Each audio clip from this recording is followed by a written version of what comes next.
आपको लिए चलते RIC सीएम भजनलाल शर्मा कार्यक्रम को संबोधित कर रहे हैं। जो हम लगभग 35 साल से संगठन में काम करते करते हम जुड़े हैं, ऐसे मेरे मित्र और केंद्रीय खान और कोयला मंत्री श्री जी किशन रेड्डी जी, अतिरिक्त सचिव खान मंत्रालय भारत सरकार श्री संजय लोहिया जी, प्रमुख सचिव खान पेट्रोलियम राज्य सरकार श्री टी रविकांत जी, महानियंत्रक भारतीय खान ब्यूरो श्री पीयूष नारायण शर्मा जी और इस कार्यक्रम में आए सभी इंडियन ब्यूरो माइंस के सम्मानित अतिथिगण, उपस्थित सभी गणमान्य अतिथि, उद्योग जगत से आए मेरे सभी जनप्रतिनिधि। सबसे पहले तो मैं आप सभी का इस स्टार रेटिंग ऑफ माइंस पुरस्कार वितरण समारोह के अवसर पर आप सभी पधारे हैं। मैं राजस्थान की 8 करोड़ जनता की तरफ से आप सभी का बहुत बहुत हार्दिक स्वागत करता हूं, अभिनंदन करता हूं। निश्चित रूप से हम सौभाग्यशाली हैं कि यह कार्यक्रम हमारे राजस्थान के अंदर हुआ है और एक साथ आप सभी से मिलना भी हो रहा है। आप वो लोग हैं जो हमेशा आपके हर प्रदेश और देश की प्रगति में आपका बहुत बड़ा योगदान है।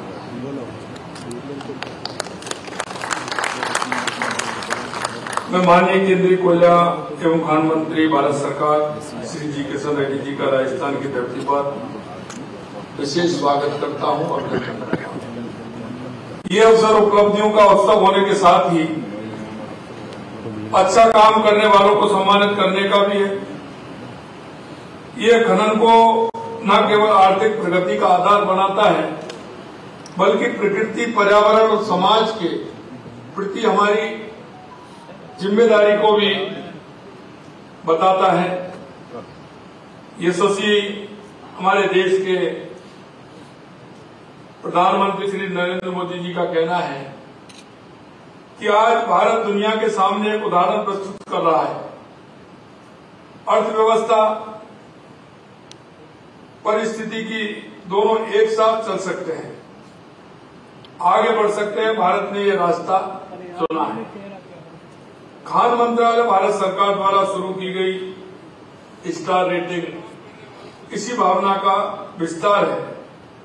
यह प्रणाली केवल खनन गतिविधियों की मूल्यांकन प्रक्रिया नहीं है, यह पर्यावरण संरक्षण और सामाजिक उत्तरदायित्व को बढ़ावा भी देता है। मुझे खुशी है कि इस प्रणाली के तहत खनन पट्टों के प्रदर्शन को वैज्ञानिकता, सतत विकास, जल प्रबंधन, वृक्षारोपण, सामाजिक उत्तरदायित्व जैसे महत्वपूर्ण मापदंडों पर आंकना शुरू किया है। वर्ष 2023-24 के लिए स्टार रेटिंग पुरस्कार विजेताओं को मैं हृदय से बधाई देता हूं। आपने यह सिद्ध कर दिखाया है कि उत्पादन और पर्यावरण संवेदनशील साथ साथ चल सकते हैं। आपने पर्यावरण की रक्षा के, जल संरक्षण और स्थानीय समुदाय के विकास में भी महत्वपूर्ण योगदान दिया है।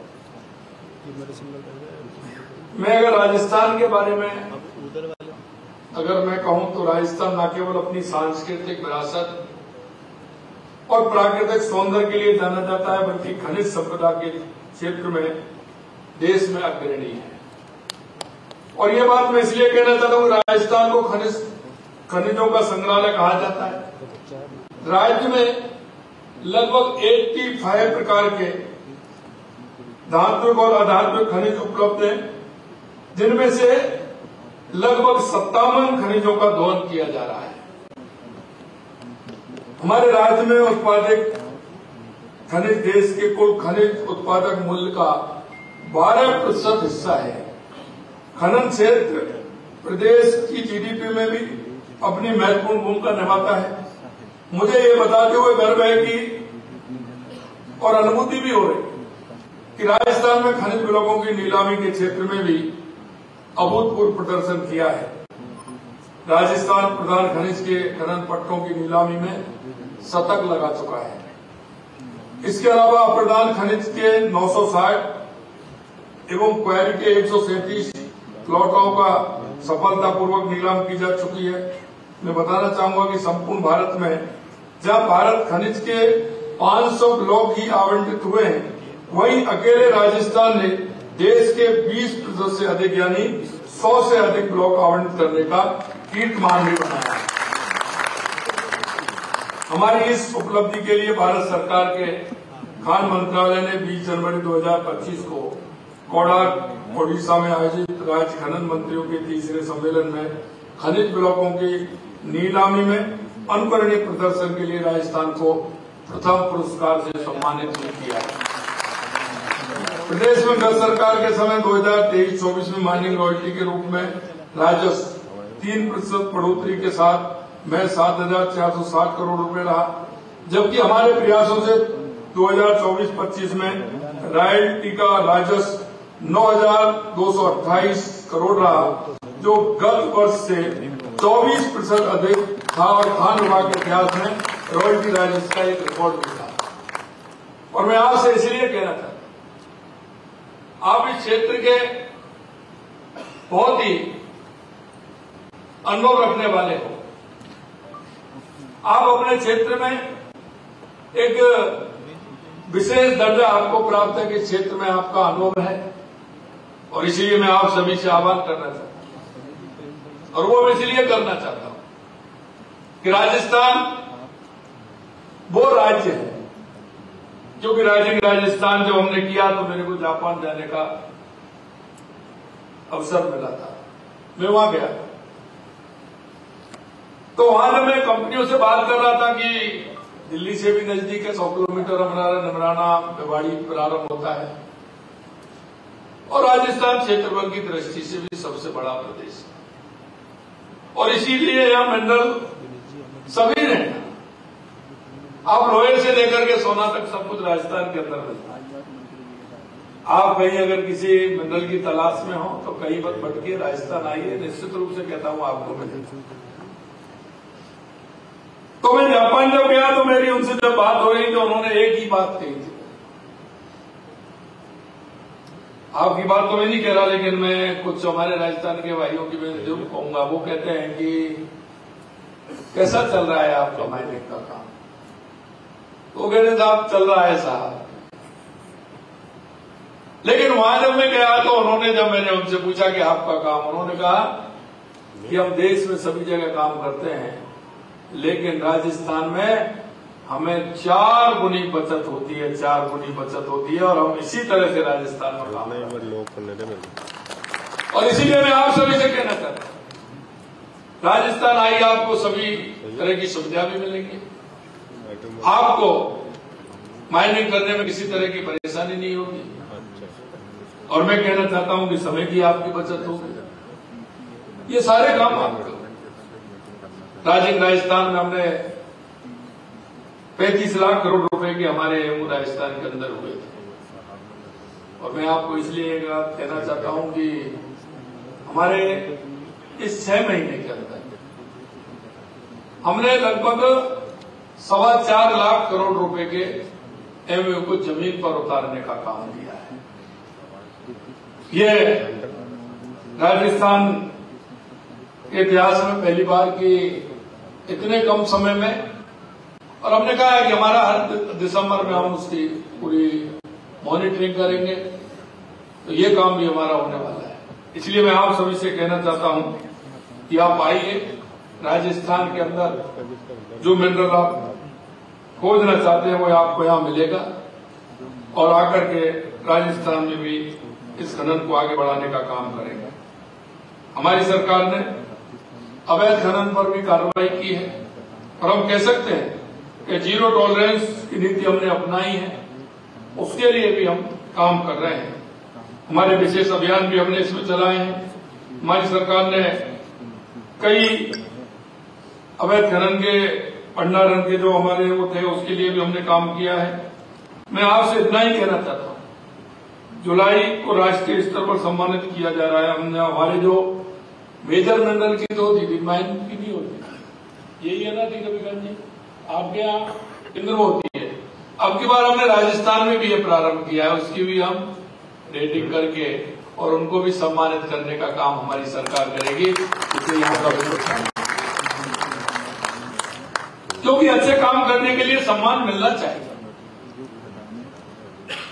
क्योंकि उसके जीवन में बदलाव आता है, लेकिन वो राज्य को एक अच्छी रेवेन्यू देने का भी काम करता है। और अगर वो ठीक प्रकार से करता है और उसकी रेवेन्यू अगर बढ़ती है तो राज्य के अन्य कामों में उसका सहयोग होता है। राज्य के उन गरीब लोगों को जिनको आवश्यकता है, तो आज भी अंतिम पंक्ति में खड़े हैं,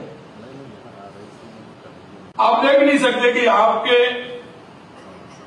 काम करने से कितने लोगों को रोजगार मिल रहा है, उनको सुविधाएं मिल रही हैं, हमारी सरकार की योजनाओं का लाभ मिल रहा है।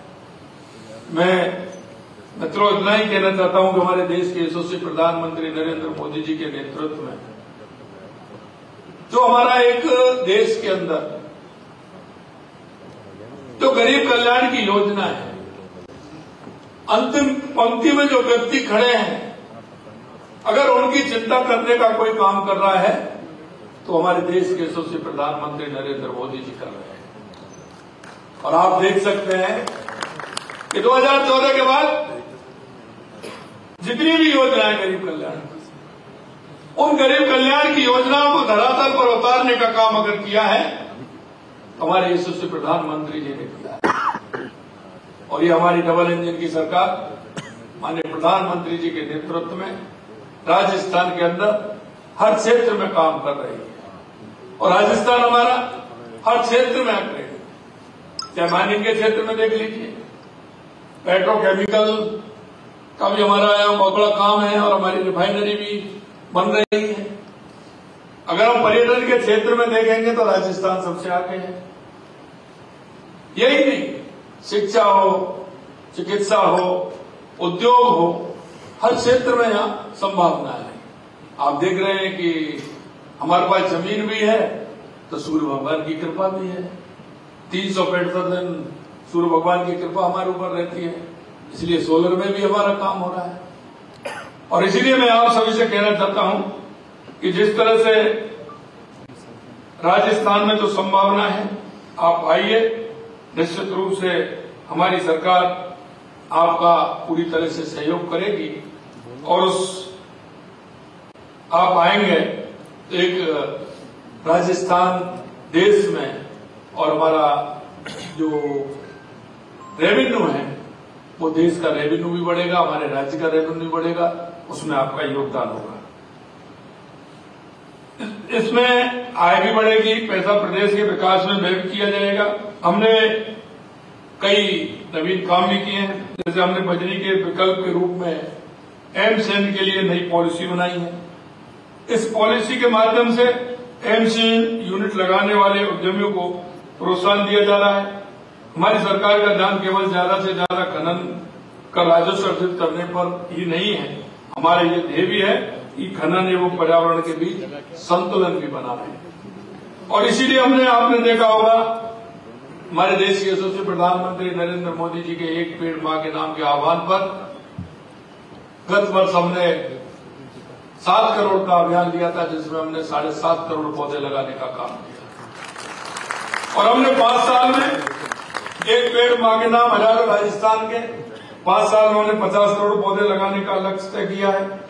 और इस वर्ष हमने वो लक्ष्य बढ़ाते हुए 10 करोड़ पौधे लगाने का लक्ष्य लिया है, जिसमें हमारा काम चल रहा है। इसलिए हम पर्यावरण को भी ध्यान में रखते हुए काम करते हैं। और अगर हमारा पर्यावरण के ध्यान में रखते हुए काम करेंगे, एक हमने अभी हमारे शिक्षकों की भी एक सेमिनार की है, और उस सेमिनार में हमने कहा है क्योंकि पर्यावरण का असर आखिरकार व्यक्ति के ऊपर ही आता है, और व्यक्ति के ऊपर आता है तो उसके लिए हमें पहले से सोचना होगा। हम देखते हैं कि जब उस व्यक्ति को परेशानी आती है, बीमार होता है, तो हम उसके इलाज के लिए जाते हैं। लेकिन आज हम देख सकते हैं कि बीमारी का कारण पहले से ही हमको आइडिया में है, अंदाज में होता है, उसके रिसर्च भी हो रहे हैं। तो क्यों ना हम पहले से ही इस ओर चले कि बीमारी ही नहीं हो। उसके लिए हम हमारी छोटी छोटी क्लासें, हमारी क्लासों में पहले से ही विद्यार्थी को ये करें कि अगर ऐसा करोगे तो आप इस बीमारी से ग्रसित होंगे। हमें योग से लेकर के हमारे स्वस्थ रहने के लिए हमने उनको भी ध्यान में रखना होगा। इसलिए पर्यावरण के ध्यान में रहते हुए ये काम भी हमें करना पड़ेगा। हम देखते हैं कि हर क्षेत्र में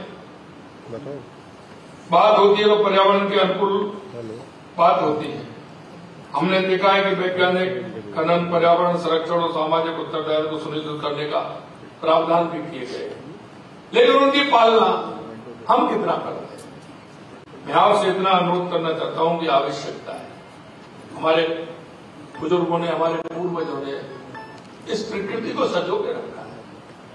उनका कितना बड़ा योगदान है, कितना बड़ा योगदान है उनको। आज वो इस प्रकृति को सजो के हमारे लिए देकर के गए हैं। क्या हमें इसका ख्याल नहीं रखना चाहिए? हमें इसका ख्याल रखना चाहिए। हमारे पास गाड़ी है, गाड़ी लेकर के हम चलते हैं, लेकिन हम प्रदूषण कितना कर रहे हैं। और हमें प्रदूषण कर रहे हैं तो उसके लिए हमें क्या काम करना चाहिए पर्यावरण के लिए? क्या हमारे मन में कभी बात आती है क्या? मैं आपके माध्यम से मैं कहना चाहता हूं कि हमें ये भी ध्यान रखना है, गाड़ी हमारी एक होगी, दो होगी, हम जाते हैं, उसका प्रदूषण होता है, लेकिन हमने वृक्ष कितने लगा। इसलिए हम यहाँ कहीं जाए, हम हमारे मन में अब धारणा रखें कि जहां भी आवश्यकता हो, हम पर्यावरण का संतुलन बनाने के लिए हम हमारे वृक्षारोपण को ध्यान में रखते हुए और हम उसको ध्यान करते हुए हम हमारे पर्यावरण का ध्यान रखना आवश्यक है। हमारा लक्ष्य एक खनन उद्योग न केवल आर्थिक विकास का आधार बने, बल्कि पर्यावरण का संरक्षण भी उसमें हो। इस मंच से सभी खनन कंपनियों से आग्रह करता हूं कि आप सतत सुरक्षित और पर्यावरण अनुकूल खनन के मार्ग पर आगे बढ़े। हमें याद रखना होगा कि खनिज संसाधन सीमित हैं, लेकिन पर्यावरण व समुदायों पर हमारा प्रभाव स्थायी है। हम एक ऐसा खनन मॉडल विकसित करने का प्रयास करें जो न केवल आज की आवश्यकताओं को पूरा करे, बल्कि आने वाली पीढ़ियों के लिए प्रेरणा भी बने। राजस्थान सरकार खनन के क्षेत्र में विकास के लिए हर संभव सहायता देने को प्रतिबद्ध है, चाहे वो पारदर्शी प्रक्रिया हो, ईज ऑफ डूइंग हो, बिजनेस हो या आधारभूत संरचना का विस्तार हो। हम हर कदम पर आपके साथ हैं। हमारा लक्ष्य है कि राजस्थान खनन के क्षेत्र में अग्रणी केंद्र बने। अंत में मैं आपको एक बार फिर से सभी पुरस्कार विजेताओं को हार्दिक बधाई देता हूं। आपकी उपलब्धियां हमारे लिए गर्व का विषय है। मैं खान मंत्रालय, इंडियन ब्यूरो ऑफ माइंस और इस समारोह से जुड़े सभी लोगों का आभार व्यक्त करता हूं। आइए हम सब मिलकर एक ऐसे भविष्य का निर्माण करें जहां खनन उद्योग आर्थिक प्रगति और पर्यावरण संरक्षण और सामाजिक कल्याण का पर्याय बने, जिससे कि हमारा देश, हमारा प्रदेश विकसित बने। देश के यशस्वी प्रधानमंत्री नरेंद्र मोदी जी के नेतृत्व में हम देख सकते हैं कि हम बदलता हुआ भारत देख रहे हैं, बदलती हुई भारत की तस्वीर देख रहे हैं। और ये मैं आपसे इसलिए कहना चाहता हूं कि 2014 के बाद देश में जो परिवर्तन आप लोगों ने देखा है, निश्चित रूप से वो ऐतिहासिक है। चाहे हमारे गरीब कल्याण की योजनाएं हो, चाहे हमारे विकास की योजनाएं हो, चाहे आतंकवाद नक्सलवाद का खात्मा हो या दुनिया में बढ़ता हुआ भारत का गौरव हो, निश्चित रूप से 2014 के बाद जो परिवर्तन हुआ है और आज दुनिया का नजरिया जो भारत के प्रति बदला है, हम चाहते हैं कि आपकी उसमें जितनी आपका सहयोग है वो बहुत बड़ा सहयोग। और इसीलिए मैं कहना चाहता हूं कि स्वामी विवेकानंद जी ने कहा था, और वो 1893 में कहा था कि 21वीं सदी भारत की होगी। मित्रों, उस स्वामी विवेकानंद जी ने कहा, वो नरेंद्र थे, उस नरेंद्र ने कहा और ये नरेंद्र करके बता रहे हैं, ये बदलता हुआ परिदृश्य साफ हो। और अभी बहुत गुंजाइश है, हमें बहुत काम करना है, बहुत आगे चलना है। हमारे देश के लिए हम काम करेंगे, प्रदेश के लिए हम काम करेंगे, आने वाली पीढ़ी निश्चित रूप से याद रखेंगे। आप सभी का बहुत बड़ा योगदान, उन्हें आप सभी को, सभी पुरस्कार विजेताओं को बहुत बहुत शुभकामनाएं। आप राजस्थान की धरती पर आए, निश्चित रूप से मन प्रसन्न हुआ कि आप सभी के एक साथ उन महारथियों के जो अपने अपने क्षेत्र में बहुत ही उत्कृष्ट कार्य कर रहे हैं, आप सभी से दर्शन से मैं लाभान्वित हुआ। दिल की गहराइयों से आप सभी का पुनः अभिनंदन करते हुए धन्यवाद देता हूं और हमारे माननीय मंत्री जी को भी धन्यवाद देता हूं कि इस कार्य के लिए, पुरस्कार के लिए उन्होंने राजस्थान को चुना, इसलिए उनको भी दिल की गहराइयों से बहुत बहुत धन्यवाद देता हूं, बहुत बहुत साधुवाद देता हूं। बहुत बहुत धन्यवाद। जय हिंद, जय भारत, जय राजस्थान।